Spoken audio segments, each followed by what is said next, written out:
Shoplifting is at epidemic levels in many parts of the country, with retailers and convenience store owners calling for tougher sentencing. Our chief reporter, Barry Whyte, is with me now. Barry, good morning. Hi, Pat. Good morning. How bad is it? Well, there's been a huge increase in shoplifting, Pat, especially when you look at the CSO figures over the last 20 years.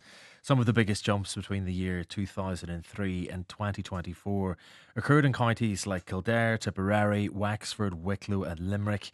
And I'll just give you some examples. There has been a 314% increase in shoplifting in Kildare between 2003 and 2024, while in Tipperary, during the same period, there's been a 227% increase in shoplifting, while in Dublin city centre, 5,400 incidents of shoplifting were reported last year. However, many retailers and convenience store owners in the capital have been telling me that they believe the actual figures are a lot higher, because so many incidents of shoplifting thefts now go unreported. And I've been speaking to Paul Gallagher, Pat. He owns 25 Skechers stores across the country. He owns one on O'Connell Street, and he owns one on Henry Street. And he also owns the ASIC store on O'Connell Street. And he says shoplifting by order in particular is spiralling out of control. All the major cities have a huge problem. The towns have a significant problem. But the really worst area is Dublin 1. We have a store on Henry Street and we have a store on O'Connell Street. And it's a daily experience. Shoplifting in particular is on the increase. And it is spiralling out of control. And there's a huge pandemic or epidemic, whatever you want to call it, of shoplifting in Ireland. It's a certain lawlessness in city centres. They don't care because there's zero consequence when they're caught. They're like a slap in the wrist and back out. You hear people 47 previous convictions, 74 previous convictions.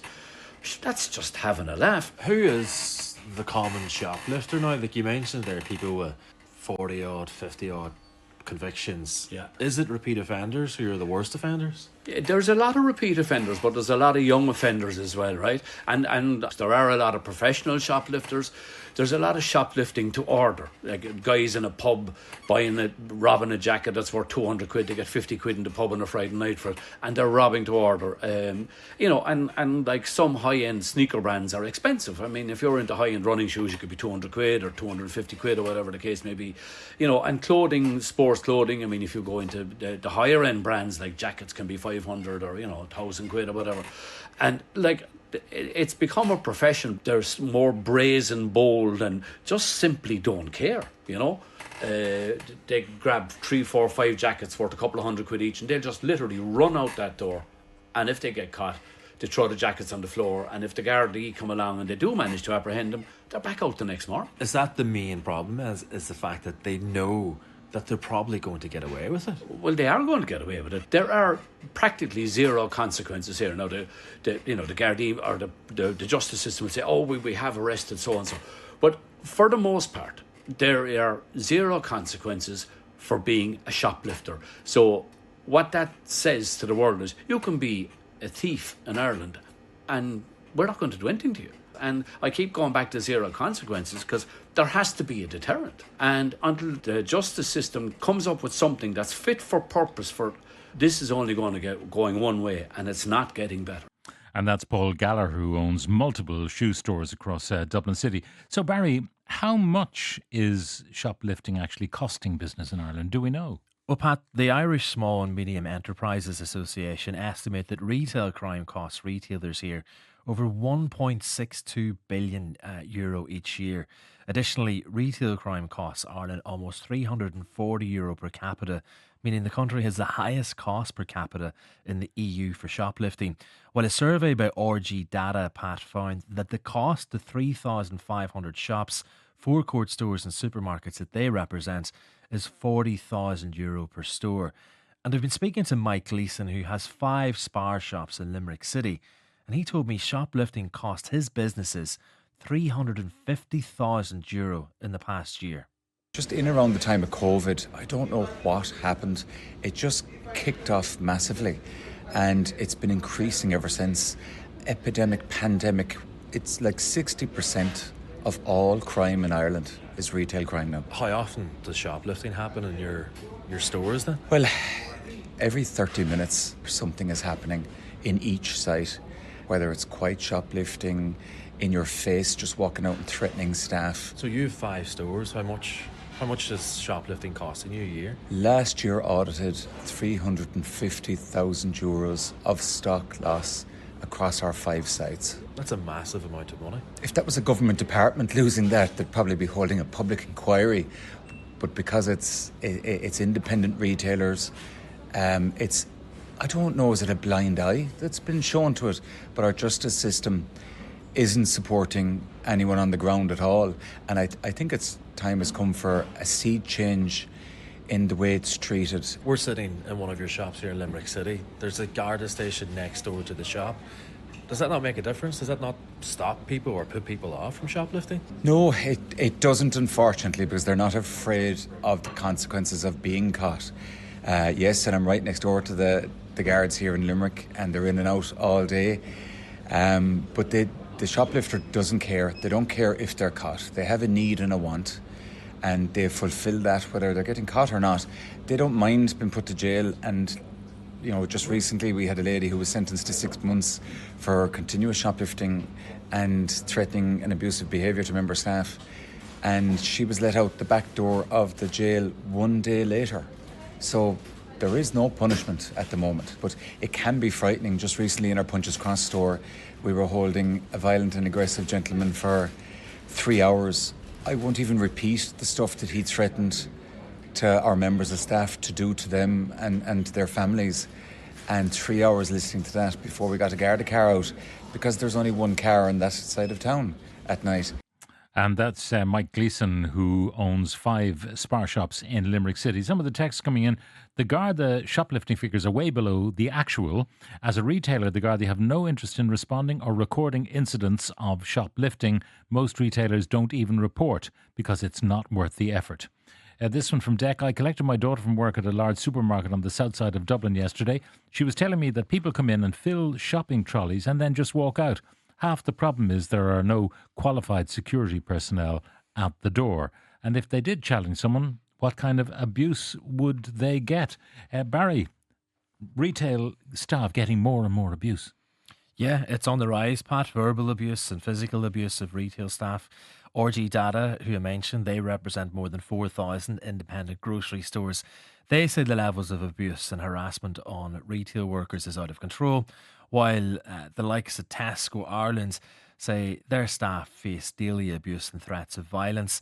And Pat, I've spoke to a number of shop workers who've told me they've been spat on, they've been racially abused, and some have even been attacked.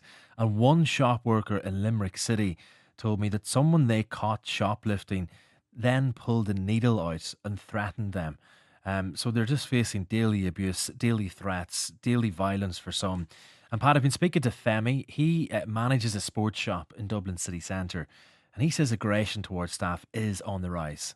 But the abuse part is probably the most, the one that we have to take, that we shouldn't take, we just have to take it. This can happen to any one of us. It could be racially abused as well. Our team is probably one of the most multicultural teams. We have Indians, Nigerians, so we're all over the place around there, which is great, but dealing with aggressive customers, the racism abuse that we do get sometimes, we just take it. How often does it happen when you face abuse, aggression, racial abuse? In town, you get every day.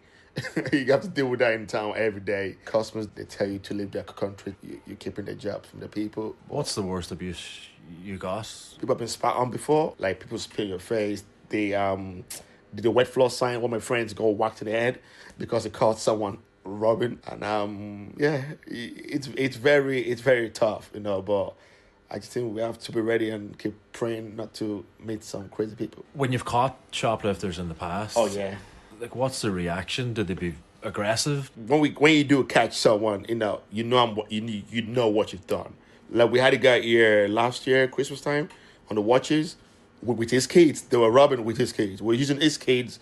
And as a father, that was absolutely disgraceful. You get someone came in with their kids, kids and they were stealing. Literally, you put this. I'm like, dude, really? Really, indeed. Bringing your kids in to shoplift with you. I mean, what hope have those kids got? That was Femi, who manages a sports shop in Dublin. Some of the comments: young people who do this need to be treated as criminals and not the soft touch of the justice system. There needs to be a rethink. More people saying not enough punishment for shoplifting. The Minister for Justice must act. Now, there seems to be a running theme. Everyone you spoke to, Barry, said there are simply not enough consequences for people who shoplift. Yeah, Pat, look, retailers and shop owners have told me that there is a revolving door when it comes to shoplifting. Someone could be caught shoplifting, say, in the morning, be arrested, yet the same person could be in the same store shoplifting again that afternoon. And retailers believe that's why shoplifting is on the rise, because the perpetrators know that they'll likely get off with just a slap on the wrist. And one retailer told me, Pat, that some people are now more brazen than ever when it comes to shoplifting. People are not even frightened of CCTV cameras in shops. The idea of being photographed and that being sent to Gardaí doesn't seem to bother some people, because they know the Gardaí are not likely to come. And when they do come, they know that they're only going to get a slap in the wrist. So retailers want to see mandatory prison sentences introduced for anyone caught shoplifting more than once, but they also want to see tougher sentencing. And finally, Barry, you actually spoke to someone who used to shoplift regularly. Do they think that tougher sentencing for shoplifters would work? So, Pat, yeah, look, I've been speaking to a former addict who used to shoplift regularly to feed their addiction. And they say addiction is a massive part of the problem when it comes to shoplifting. Peter, who is now in recovery for the last 13 months, says if there was more help for people with addiction problems, then there would be a lot less shoplifting. While he also says, in his opinion, throwing people in jail isn't the answer. Like, I'd go into shops and all, like, and I'd just take a load of drink, you know. Some days you probably have no money, you just go in, and because you're feeding that addiction that you're going through, like, you know. So What would you have been stealing? alcohol, like, obviously I'd go in and take bottles of wine or boxes of like Bulmers or Budweiser or something, whatever I could get, I'd take. And how often were you doing this? It depends, like, sometimes I'd be out of the head and I'd go in and just take whatever I wanted. As I said, if you have no money, you'd go in and just take what you can. And was it common, like, say, in the circles you were in at the time, would a lot of people have been doing that? Yeah, 100%. A lot of people would go in and take what drink they could get. And how often were you caught, or was there times when you weren't caught? There was loads of times I wasn't caught, but then there was times I did get caught and charged or being sent to prison over it. For robbing drink, I got 3 months for taking drinks. Because the shop owners I've been speaking to, and they're saying that shoplifters are not being punished, but from your experience, you were. Yeah, I was definitely punished, yeah. And did you have many convictions at the time? Yeah, I have a few, to be honest with you, for all different things. About 2 or 3 for shoplifting, yeah. But altogether I have about 49 previous convictions for other things, so that's what gets you put into jail, is your previous. Do you think there's tough enough consequences for people who shoplift? For me personally, I think people don't care about consequences when you're in that life. This was fortunately for you, you've changed your life. Yeah, I'm 13 months clean now. I went to treatment. I got my head together. I done 9 months residential program, and now I'm in an aftercare house.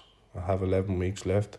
When you look back at the time when you were shoplifting, like, what do you feel about that? Or are you ashamed, or do you regret it? Well, obviously, you'd have a bit of regret when you're in addiction. When you come out of addiction and you're thinking back of the things you done in life, yeah, you would have regrets. And is it a case that when you're in the right state of mind, it's not something you would even think about doing? Nah, definitely not. I wouldn't go into shops just take whatever I want. Nah. What's the answer, do you think?